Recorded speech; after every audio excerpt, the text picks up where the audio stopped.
My name is Natalie, and this story begins not with a bang, but with the quiet hum of an office printer on a Monday morning. I've always been someone who blends into the background, a little too well if you ask me. At 32 years old, I thought I had my life figured out. Steady job as an executive assistant at Crestwood Enterprises, decent apartment in the city, and enough savings to feel secure without getting cocky about it. But here's the thing about feeling secure. It makes you complacent.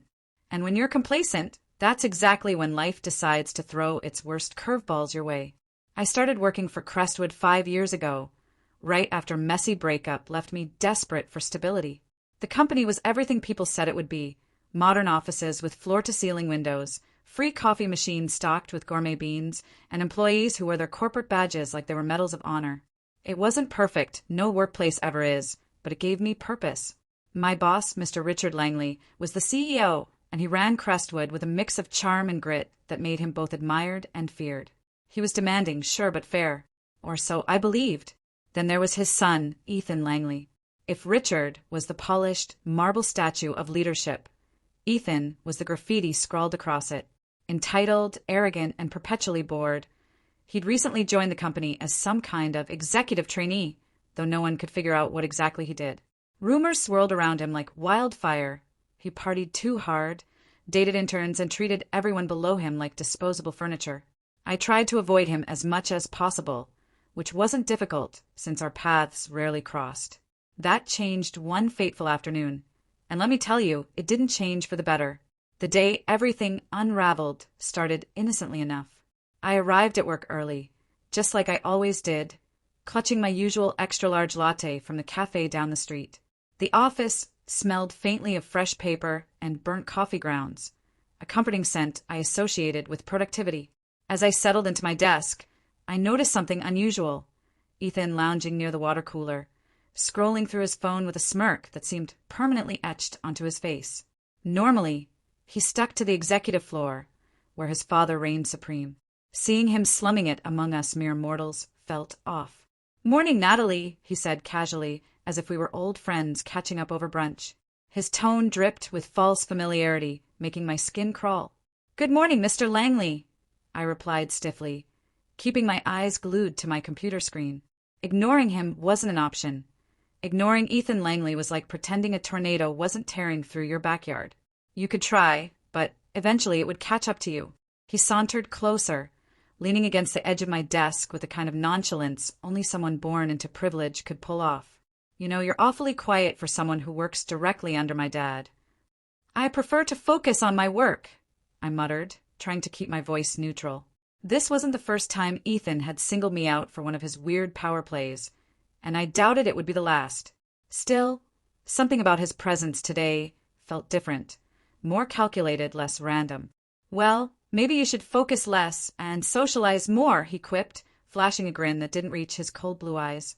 "Who knows? Might make your days a little brighter." Before I could respond, not that I planned to, he straightened up and walked away, leaving behind the faint scent of cologne and arrogance. I shook my head, dismissing the encounter as another bizarre episode in the ongoing saga of Ethan Langley. Little did I know, those few minutes marked the beginning of a chain reaction I couldn't have predicted.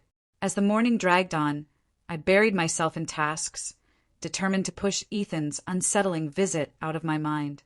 There were emails to sort, reports to file, and meetings to schedule. By noon, I was already running on autopilot, fueled by caffeine and the low-grade anxiety that came with working for someone as meticulous as Richard Langley. He trusted me implicitly, and I took pride in earning that trust. But even the most reliable systems can falter under pressure. Around 2 o'clock, disaster struck, or rather, fatigue did. I'd been battling a nasty cold all week, and despite popping vitamins and guzzling orange juice like it was going out of style, my body refused to cooperate. Between the endless spreadsheets and back-to-back calls, I found myself nodding off during a particularly dull conference call. It was unintentional, fleeting, just a split second of weakness, but it was enough. When I snapped awake, my heart sank. The call hadn't ended yet, and while no one else seemed to notice my brief lapse, I knew I'd messed up. Shaking off the grogginess, I scribbled down notes furiously, hoping to salvage whatever professionalism I still clung to. What I didn't realize, however, was that Ethan had been lurking nearby watching. Later that afternoon, he cornered me outside the break room, his expression smug and predatory. "So, Natalie," he drawled, folding his arms across his chest, "care to explain why you fell asleep during that meeting?" "It won't happen again," I said quickly, avoiding his gaze. "I've been feeling unwell, but it's nothing serious." His lips curled into a cruel smile. "Unwell, huh? Funny how you didn't mention that before drifting off. Must be contagious." I bristled at his implication, but forced myself to stay calm.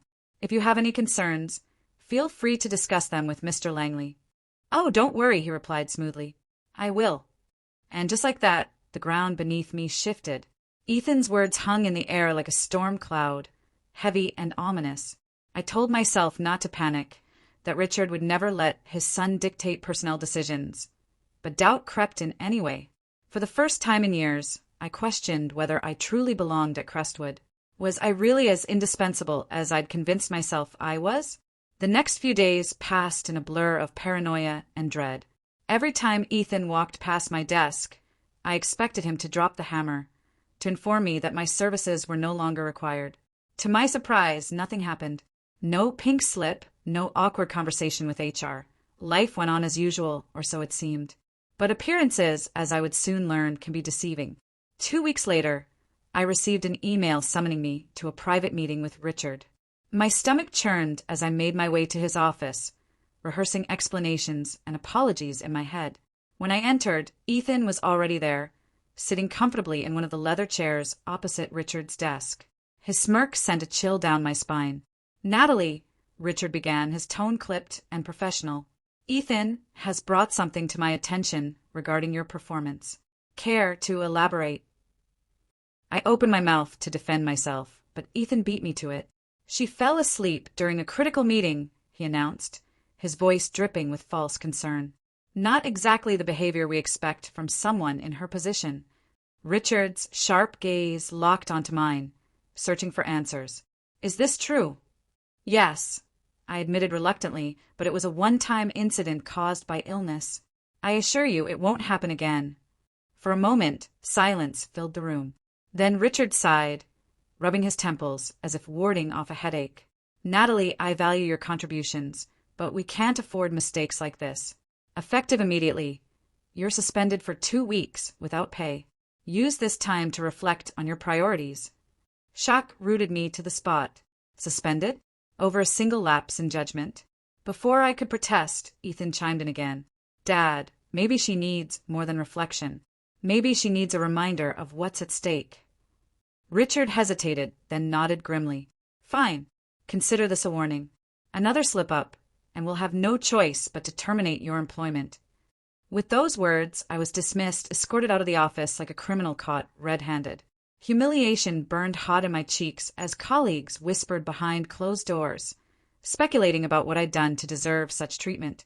Ethan's victory lap was subtle but unmistakable, his smirk widening with each step I took toward the elevator.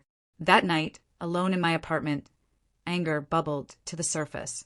How dare Ethan manipulate the situation like that? How dare Richard take his word over mine without hearing the full story? Betrayal cut deep, sharper than any insult or dismissal. But amidst the fury, a seed of determination took root. They thought they'd silenced me, pushed me aside like yesterday's news. What they didn't realize was that I wasn't done fighting, not by a long shot. The suspension hit harder than I expected. 2 weeks might sound like a short reprieve, but when you're stripped of your routine and purpose, every hour stretches into eternity. I spent the first few days stewing in frustration, replaying the events leading up to my punishment over and over again. Each memory fueled my anger, twisting it into something sharper, more focused. By the end of the week, I realized I couldn't let Ethan win. Not like this. Not without a fight. I started small, reaching out to former coworkers who owed me favors or simply valued honesty. Most were hesitant to speak openly, wary of crossing Ethan or jeopardizing their own positions. But slowly, pieces of the puzzle began to emerge. One colleague mentioned overhearing Ethan bragging about taking care of me during happy hour. Another revealed that he'd pressured junior staff members into covering for his own mistakes, threatening retaliation if they refused. The stories painted a picture of someone who thrived on manipulation and intimidation, using his family name as both shield and weapon. Armed with these tidbits, I drafted a detailed timeline documenting Ethan's behavior. It wasn't much, just fragments of conversations and secondhand accounts, but it was enough to build a foundation. More importantly, it gave me clarity.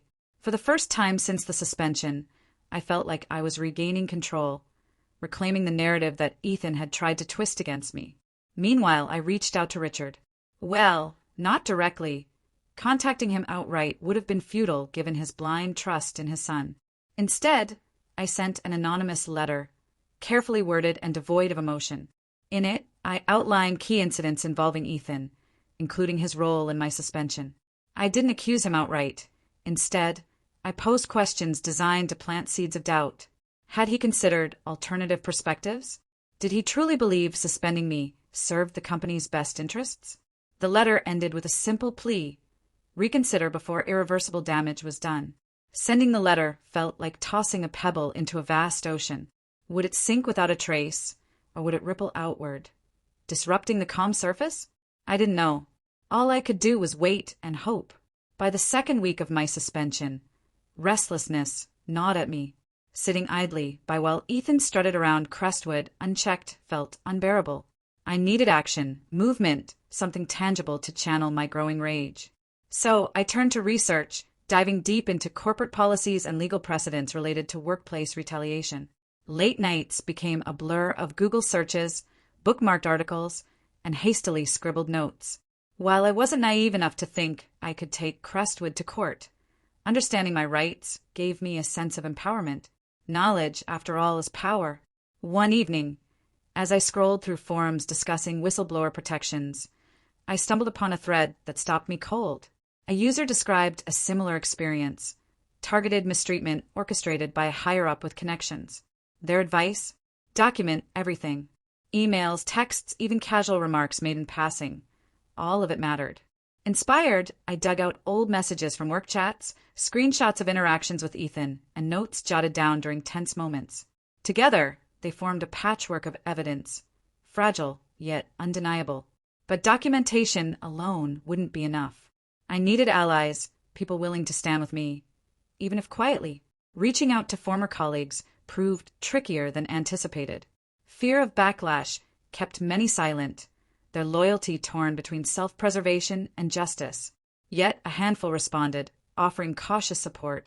Among them was Claire, a mid-level manager who'd clashed with Ethan months earlier over budget discrepancies.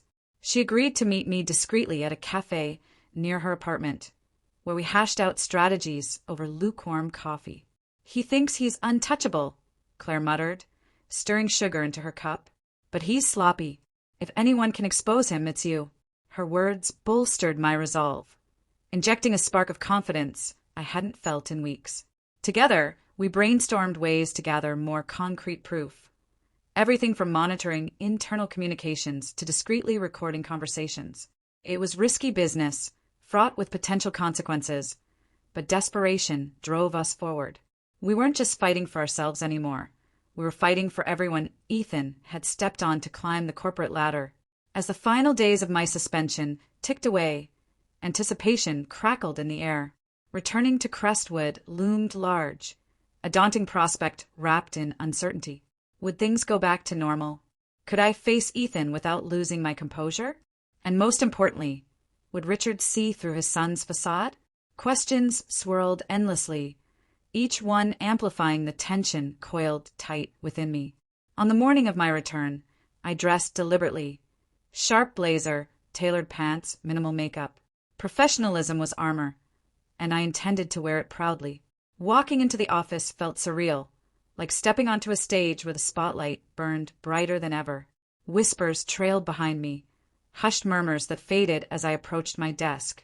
Everything looked the same: the neatly stacked papers, the blinking cursor on my computer screen. But the atmosphere felt charged, electric. Ethan appeared shortly after lunch, swaggering into the break room where I stood, refilling my coffee mug. His grin was all teeth, confident and condescending. "Back already?" he sneered, leaning casually against the counter. "Thought you'd learned your lesson." I met his gaze steadily, refusing to flinch. "Lesson learned," I replied coolly. "Now it's your turn." His smirk faltered, confusion flickering across his features.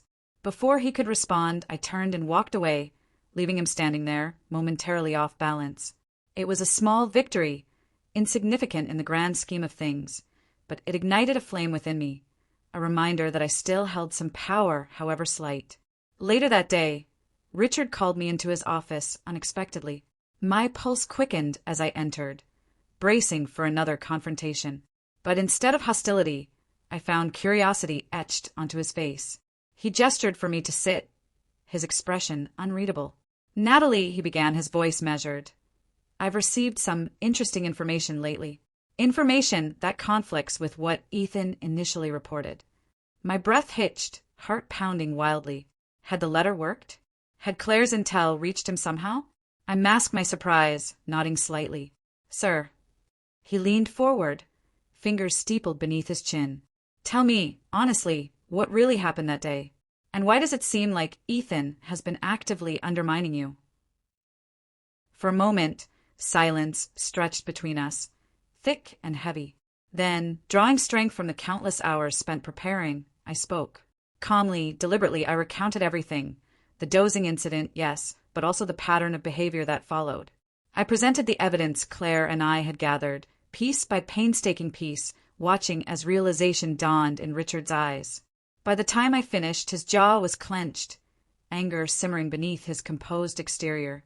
"This isn't over," he said finally, voice low and dangerous.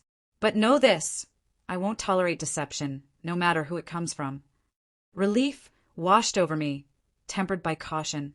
Whatever happened next, I knew one thing for certain. The tide was turning. Weeks later, Richard called me into his office again. This time, Ethan was there too, standing stiffly beside his father, who looked anything but pleased. Richard held up a folder. My evidence, Claire's testimony, and internal investigations he'd quietly conducted. "Ethan," he said firmly, "your actions have jeopardized not only Natalie's position, but the integrity of this company. Effective immediately, you're suspended indefinitely." Ethan sputtered protests, but Richard silenced him with a sharp glare. Turning to me, he added, "Natalie, I owe you an apology. You've shown incredible resilience and professionalism throughout this ordeal. Consider your suspension revoked, and please accept my gratitude for bringing these issues to light." Tears pricked my eyes as relief flooded through me. In the weeks that followed, I returned to work with renewed purpose, earning back trust and respect from colleagues. Ethan disappeared from Crestwork entirely, his reputation in tatters. And though life at the company wasn't perfect, it felt fairer, and for the first time in years, I truly believed I belonged.